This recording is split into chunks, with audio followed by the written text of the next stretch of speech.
हम बात कर रहे हैं इजराइल और ईरान के बीच छिड़ी हुई जंग की, जिसको लेकर ईरान की तरफ से एक बहुत बड़ा बयान सामने आया है और एक बड़ा दावा यहां पर किया गया है। इजराइल से जारी जंग पर ईरान ने यह बड़ा बयान दिया है। इजराइल ने एटम बम चलाया तो उस पर भी एटम बम गिरेगा। तो वहीं पाकिस्तान ने इजराइल पर जवाबी एटमी अटैक का भरोसा दिया। ईरान के national security council member Mohsen Rezaei बोले हैं कि पाकिस्तान ने ईरान को भरोसा दिलाया है। ये मोहसेन रेजाई की तरफ से बयान सामने आया है और एक बड़ा दावा यहां पर ईरान की तरफ से किया गया है कि अगर इजराइल ने एटम बम चलाया तो उस पर भी एटमी अटैक किया जाएगा, एटम बम गिरेगा। पाकिस्तान ने इजराइल पर जवाबी एटमी अटैक का भरोसा दिया है। ईरान के national security council member Mohsen रजाई की तरफ से यह बयान सामने आया। उन्होंने कहा है कि पाकिस्तान ने ईरान को यह भरोसा दिलाया है। इजराइल और ईरान के बीच लगातार जंग जारी है और इजराइल लगातार ईरान के महत्वपूर्ण ठिकानों को निशाना बनाते हुए ड्रोन और मिसाइलों के द्वारा यह अटैक कर रहा है। बड़े नुकसान की जो तस्वीरें हैं वो लगातार ईरान से भी सामने आ रही हैं, तो ईरान भी पलटवार करते हुए कई जगहों पर हमले का दावा करता हुआ आ रहा है नजर। और अब ईरान की तरफ से ये कहीं ना कहीं एक बड़ी चेतावनी भी दी गई है कि अगर इजराइल ने एटम बम चलाया तो उस पर भी एटम बम गिरेगा। ये ईरान की तरफ से बड़ा बयान और बड़ा दावा किया गया है कि पाकिस्तान ने हमें भरोसा दिलाया है ईरान को कि जो एटम बम है उसको लेकर ये कहीं ना कहीं भरोसा ईरान को दिलाया गया है पाकिस्तान की तरफ से। तो ये बड़ी जानकारी मिल रही है। इजराइल ने अगर एटम बम चलाया तो उस पर भी एटम बम गिरेगा, कहना है ईरान का। इसके पहले ईरान कई प्रकार से चेतावनी दे चुका है कि इजराइल का जो समर्थन है अगर दूसरे देश करते हैं तो उन देशों को भी अंजाम भुगतना होगा। इस प्रकार की जो चेतावनी है वो ईरान दे चुका है। हालांकि इस पूरे मामले में अमेरिका हो या फिर रशिया हो, अभी कोई भी खुलकर किसी का समर्थन नहीं कर रहा है, लेकिन शांति की अपील दोनों ही देशों से हर तरफ से की जा रही है।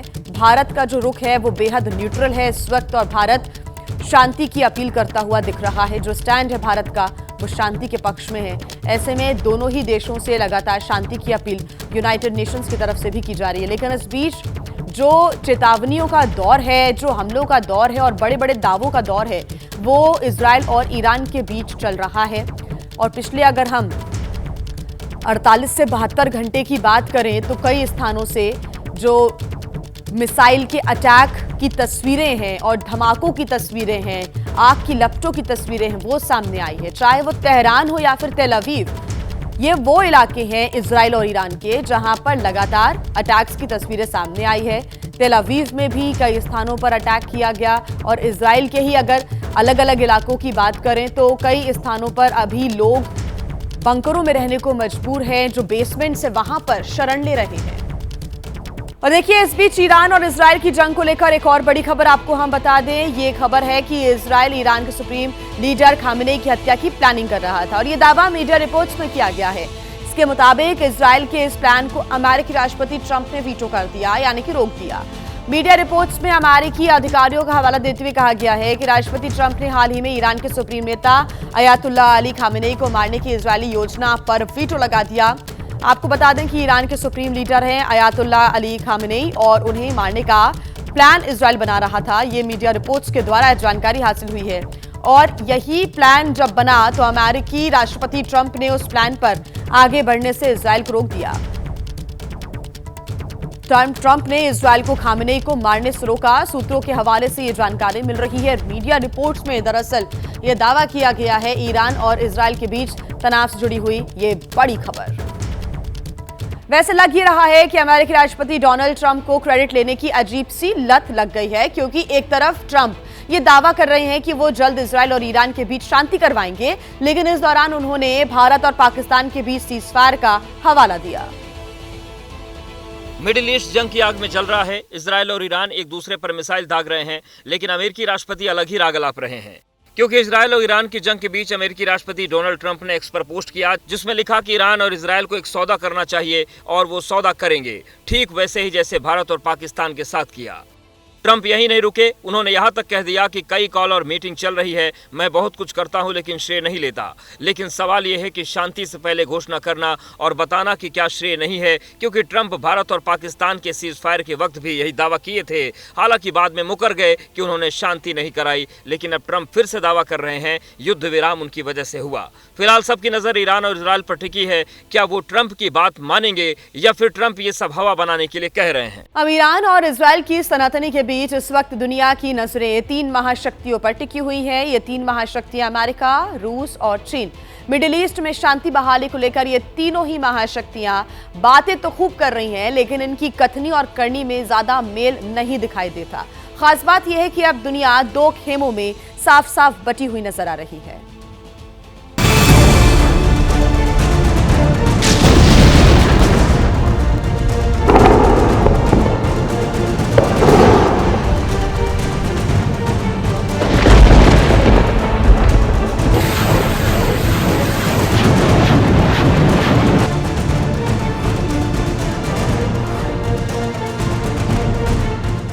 इजराइल और ईरान में आर पार की जंग छिड़ी हुई है।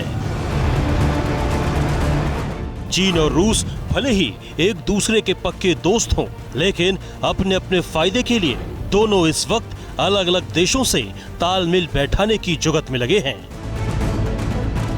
चीन ईरान का खुलकर समर्थन कर रहा है और इजराइल के ऑपरेशन राइजिंग लॉयन का खुल्लम खुल्ला विरोध कर रहा है। 3 साल से रूस यूक्रेन से लड़ रहा है, लेकिन उसकी चिंता मिडिल ईस्ट के बढ़ते तनाव पर है। रूस और अमेरिका के राष्ट्रपति के बीच जिस तरह 50 मिनट लंबी बातचीत हुई है, उससे कहीं ना कहीं किसी बड़ी डील के होने की ओर इशारा मिल रहा है। भले ही अमेरिका सीधे तौर से ईरान इजराइल के झगड़े में नहीं पड़ा, लेकिन मिलिट्री डे परेड के दौरान राष्ट्रपति ट्रंप अपने दुश्मनों को सीधी चेतावनी दे रहे हैं। America's enemies have learned that if you threaten the American people, our soldiers are coming for you. Your defeat will be certain, your demise will be final, and your downfall will be total and complete.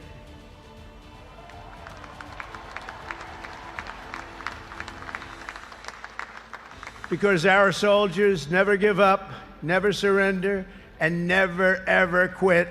They fight, fight, fight, and they win, win, win. आपको बता दें, Israel के साथ ही America, Britain, Germany और Italy हैं, तो Iran के हमदर्द चीन, तुर्की, यमन, इराक, ओमान बने हुए हैं। सवाल है कि क्या आज तीसरे विश्व युद्ध की भूमिका पूरी तरह तैयार हो चुकी है? कारण ये है कि इन युद्धों में शांति के प्रयास कई बार किए जा चुके हैं, मगर विफल हो चुके हैं। रूस और यूक्रेन में कई बार वार्ता हो चुकी है, नो रिजल्ट। ऐसे ही इजराइल और हमास में कई बार वार्ता हो चुकी है, मगर नो रिजल्ट। और जो भी वार्ताएं हुई हैं उसमें यूनाइटेड नेशंस ऑर्गेनाइजेशन, जिसकी स्थापना ही दुनिया में स्टेबिलिटी और पीस लाने के लिए की गई थी, वो आज दांत विहीन और नखून विहीन दिखाई दे रहा है। आतंकवाद की फैक्ट्री का सबसे बड़ा मालिक यानी पाकिस्तान भी तुर्की की तरह ईरान के साथ कंधे से कंधा मिलाने की बात कर रहा है। ऐसे में दुनिया की एक और महाशक्ति यानी भारत के रुख पर भी सबकी निगाहें हैं। भारत हमेशा से ही शांति का पक्षधर रहा है। बात कर लेते हैं प्रधानमंत्री नरेंद्र मोदी के 3 देशों की यात्रा की। कल प्रधानमंत्री साइप्रस पहुंचे थे, यहां पर उनका भव्य स्वागत किया गया और तस्वीरें सामने आई साइप्रस से ही। फिलहाल साइप्रस में प्रधानमंत्री नरेंद्र मोदी मौजूद हैं। आज उनके दौरे का दूसरा दिन है, लेकिन इसके पहले कल यानी कि रविवार को जब वो साइप्रस पहुंचे, वहां के राष्ट्रपति निकोस क्रिस्टोडोलिडेस ने एयरपोर्ट पर रेड कार्पेट बिछाकर उनका शानदार और गर्मजोशी के साथ स्वागत किया। इसके बाद प्रधानमंत्री नरेंद्र मोदी होटल पहुंचे तो बाहर भारतीय समुदाय के लोगों के साथ उन्होंने मुलाकात की। बड़ी संख्या में लोग उनकी एक झलक पाने के लिए यहां पर मौजूद थे। पीएम ने सभी से मुलाकात की, छोटे बच्चों को दुलार किया और इस दौरान भारत माता की जय, वंदे मातरम और मोदी मोदी के नारे गूंजते हुए सुनाई दिए। भारतीय समुदाय से मुलाकात के बाद दोनों देशों के व्यापार को बढ़ावा देने के लिए मोदी और साइप्रस के राष्ट्रपति के साथ बड़े कारोबारियों की एक बैठक भी हुई। तो ये 3 तस्वीरें आप देख रहे हैं, साइप्रस दौरे की ये तस्वीरें हैं। आज उनके दौरे का दूसरा दिन है। हालांकि साइप्रस से अब वो कनाडा जाएंगे, जहां पर G7 शिखर सम्मेलन में उनको शिरकत करनी है। साइप्रस के दौरे को लेकर अगर हम जानकारी आपको दें तो दोपहर 12:15 पर साइप्रस के राष्ट्रपति के साथ द्विपक्षीय बैठक आज उनकी होनी है। वहीं दोपहर 2:45 पर साइप्रस के राष्ट्रपति द्वारा लंच का आयोजन किया गया है। आज दौरे का दूसरा दिन है। कल जब वो पहुंचे तो भव्य स्वागत किया गया। शाम 4:40 पर G7 समिट के लिए कनाडा के लिए रवाना हो जाएंगे। आज ही शाम को 4:45 बजे प्रधानमंत्री कनाडा में G7 समारोह में शामिल होंगे और उसके बाद क्रोएशिया भी जाएंगे प्रधानमंत्री। और जब प्रधानमंत्री नरेंद्र मोदी होटल पहुंचे तो नीचे मिलने के लिए भारतीय समुदाय के कई लोग मौजूद थे। बच्चों के साथ मुलाकात की, ऑटोग्राफ देते हुए यहां पर प्रधानमंत्री नरेंद्र मोदी नजर आ रहे हैं। और ये तस्वीर आप देख रहे हैं, हेयर स्टाइल जो है प्रधानमंत्री नरेंद्र मोदी एक बच्चे का देख रहे थे तो पीछे हेयर स्टाइल में मोदी लिखा हुआ था। जो हेयर कट बच्चे ने कराया था, पीछे मोदी लिखा हुआ था और उसको भी प्रधानमंत्री देखते हुए नजर आए। तो गर्मजोशी के साथ यहां पर भारतीय समुदाय के लोगों ने प्रधानमंत्री का स्वागत भी किया, उनसे मुलाकात भी की। वंदे मातरम, भारत माता की जय और मोदी मोदी के नारों के साथ ये पूरा इलाका गूंज उठा। साइप्रस का दौरा प्रधानमंत्री नरेंद्र मोदी का किस प्रकार का रहा, देखिए ये तस्वीर फिर से आपको दिखा रहे हैं। बच्चे के सर के पीछे मोदी लिखा हुआ, ये हेयरकट बच्चे का कराया गया है। और जो फैन फॉलोइंग है प्रधानमंत्री नरेंद्र मोदी की, वो किस प्रकार से भारत देश के बाहर भी जो भारतीय समुदाय के लोग हैं उनके अंदर भी देखने को मिलती है, वो ये सबूत है। जब होटल पहुंचे तो वहां पर बड़ी संख्या में लोग प्रधानमंत्री नरेंद्र मोदी का इंतजार कर रहे थे। मुलाकात सभी के साथ की, फोटोग्राफ ऑटोग्राफ का सिलसिला यहां पर देखने को मिला और तिरंगा हाथ में लिए सभी वंदे मातरम और भारत माता की जय के नारे और मोदी मोदी के नारे यहां पर लगा रहे थे। ये साइप्रस की तस्वीरें हैं। 2 दशक में किसी भारतीय प्रधानमंत्री का ये साइप्रस दौरा है। प्रधानमंत्री नरेंद्र मोदी साइप्रस पहुंचे, जहां पर कई अहम मुद्दों को लेकर आज उद्योगपतियों के साथ भी उनकी वार्ता होनी है। वहीं प्रधानमंत्री नरेंद्र मोदी आज साइप्रस से कनाडा के लिए रवाना हो जाएंगे और कनाडा में G7 समिट के लिए रवाना होंगे प्रधानमंत्री। बता दें कि इस वक्त दुनिया में जो हालात हैं उसको देखते हुए पीएम मोदी का G7 समिट में जाना बहुत ज्यादा महत्वपूर्ण हो जाता है। कई मायने इसके हैं। पीएम मोदी के पहुंचने से पहले ही एबीपी न्यूज की टीम कनाडा पहुंच गई है। मेरे सहयोगी विशाल पांडे की आपको एक एक्सक्लूसिव रिपोर्ट हम दिखाते हैं। नमस्कार, मैं हूं विशाल पांडे। इस वक्त मैं कनाडा के कैलगरी में मौजूद हूं और यहां के केनेस्की में G7 शिखर सम्मेलन का आयोजन किया जा रहा है। 16 और 17 जून 2 दिनों तक G7 का शिखर सम्मेलन होना है और इसमें दुनिया भर के तमाम बड़े नेता शामिल हो रहे हैं। भारत के प्रधानमंत्री नरेंद्र मोदी भी G7 शिखर सम्मेलन में हिस्सा लेंगे। आउटरीच सेशन में प्रधानमंत्री नरेंद्र मोदी हिस्सा लेंगे। और अगर हम बात G7 की करें तो G7 का आयोजन इस बार कनाडा कर रहा है। कनाडा इसका होस्ट देश है। 1 जनवरी 2025 से कनाडा के पास G7 की सदस्यता आई थी और कई कार्यक्रम G7 से जुड़े हुए इस दौरान हुए हैं। लेकिन 16-17 जून को जब G7 शिखर सम्मेलन का आयोजन होगा तो अमेरिका के राष्ट्रपति डोनाल्ड ट्रंप, फ्रांस के राष्ट्रपति इमैनुअल मैक्रों और इटली की प्रधानमंत्री मेलोनी भी यहां पर नजर आएंगी। लेकिन खास बात यह है कि भारत के प्रधानमंत्री नरेंद्र मोदी लगभग 1 दशक बाद यानी 10 सालों बाद पहली बार कनाडा की यात्रा पर आ रहे हैं और G7 शिखर सम्मेलन में वो हिस्सा लेंगे। अगर हम बात G7 की करें तो इसमें 7 देश इसके सदस्य हैं, जिसमें France, Italy, Germany, UK, America, Canada और जापान शामिल है।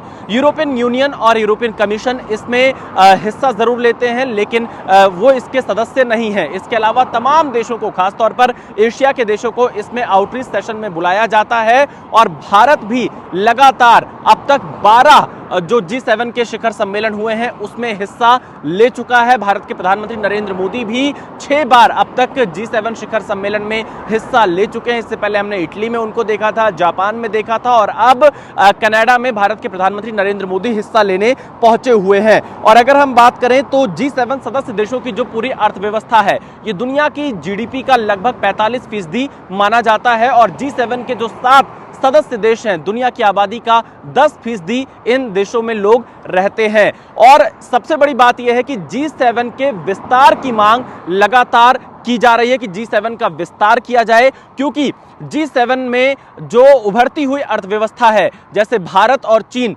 इनको रखने की मांग लगातार उठ रही है और G7 को G10 या D10 यानी डेमोक्रेसी 10 के तौर पर जाना जाए, ऐसी तमाम मांगें उठती रही हैं। तो देखना यह होगा इससे जुड़े फैसले कब तक होते हैं। लेकिन कनाडा में होने वाले G7 शिखर सम्मेलन में तमाम मुद्दों पर चर्चा होगी, खासतौर पर इंटरनेशनल शांति को लेकर, सुरक्षा को लेकर, वैश्विक स्तर पर आर्थिक संपन्नता को लेकर, ये इसके तमाम मुद्दे रहने वाले हैं। और इसके साथ ही साथ जो सस्टेनेबल विकास है, सस्टेनेबल डेवलपमेंट है, उस मुद्दे पर भी G7 में चर्चा होगी। लेकिन खास बात यह रहेगी जब अमेरिका के राष्ट्रपति डोनाल्ड ट्रंप, भारत के प्रधानमंत्री नरेंद्र मोदी एक साथ एक मंच पर नजर आएंगे तो दुनिया को क्या संदेश G7 से जाएगा, इस पर भी निगाहें बनी रहेंगी। क्योंकि कनाडा और भारत के रिश्तों को लेकर लगातार हमने बीते दिनों में तनातनी देखी है, लेकिन जब से मार्क कार्नी कनाडा के प्रधानमंत्री बने हैं उसके बाद अब भारत के प्रधानमंत्री कनाडा के दौरे पर आ रहे हैं। तो देखना यह होगा भारत और कनाडा के रिश्ते G7 के बहाने क्या पटरी पर वापस आते हैं,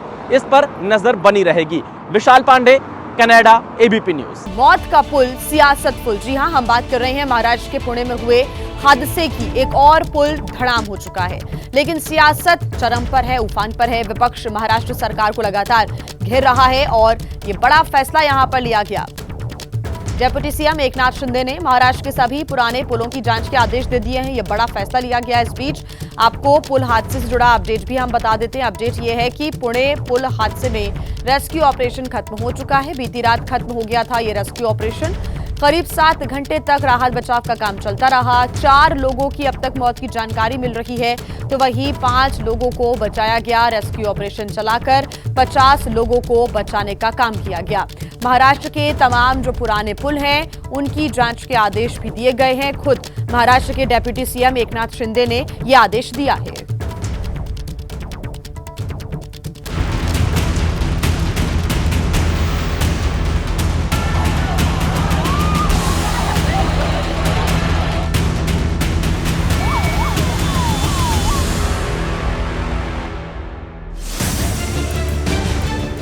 महाराष्ट्र के पुणे में इंद्रायणी नदी पर बना पुल गिरने से बड़ा हादसा हो गया। दोपहर करीब 3:30 पर यह पुल पानी में समा गया।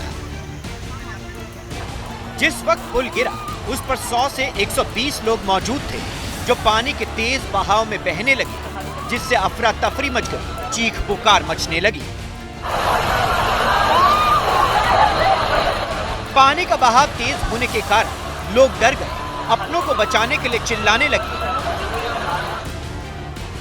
घटनास्थल से सामने आई तस्वीरों और वीडियो में हादसे की भयावहता साफ देखी जा सकती है।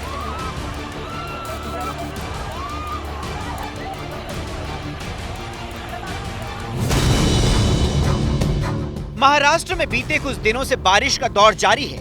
बारिश के कारण जनजीवन बुरी तरह से अस्त व्यस्त हो रखा है। इस बीच पुणे से पुल हादसे की खबर मिलने से प्रशासन के हाथ पांव फूल गए। ऐसे में तुरंत रेस्क्यू ऑपरेशन शुरू किया गया। हादसे की जानकारी मिलते ही एनडीआरएफ की टीम मौके पर पहुंची और लोगों को बचाने के काम में जुट गई। जो काही एक पूल तुटल्याची दुर्घटना झालेली आहे, आता मी विभागीय आयुक्त, तहसीलदार आणि पोलीस कमिशनर यांच्याशी बोललो आहे।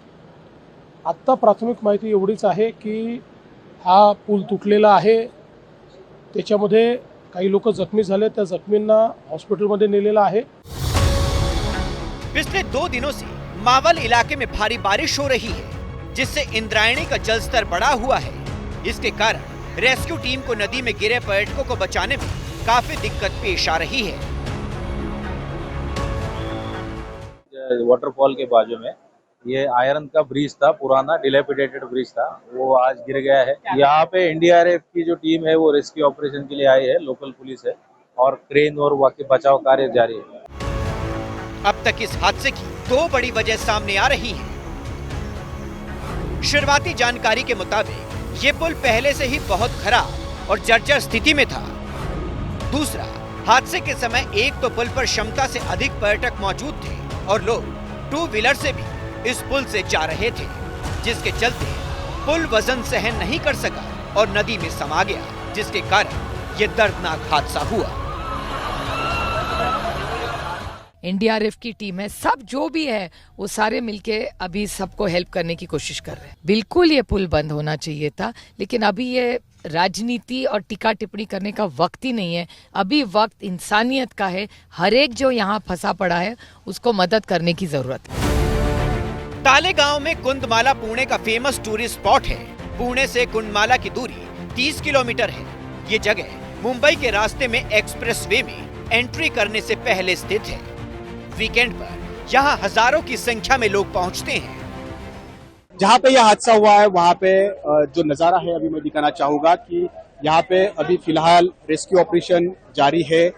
जिस तरह से एनडीआरएफ की जो जवान है वो यहाँ पे आ चुके हैं, जो स्थानीय यहाँ के कुछ रेस्क्यू टीम है वो भी यहाँ पे आ चुकी है। हम देख सकते हैं केवल 4 फीट का ये ब्रिज है और इसमें 2 व्हीलर पे भी कुछ लोग थे जो यहाँ से यात्रा कर रहे थे और उसी टाइम पे ये ब्रिज जो है वो यहाँ पे गिर गया।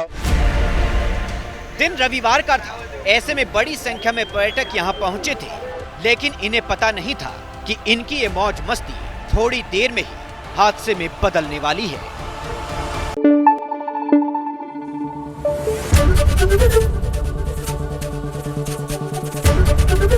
एबीपी न्यूज आपको रखे आगे।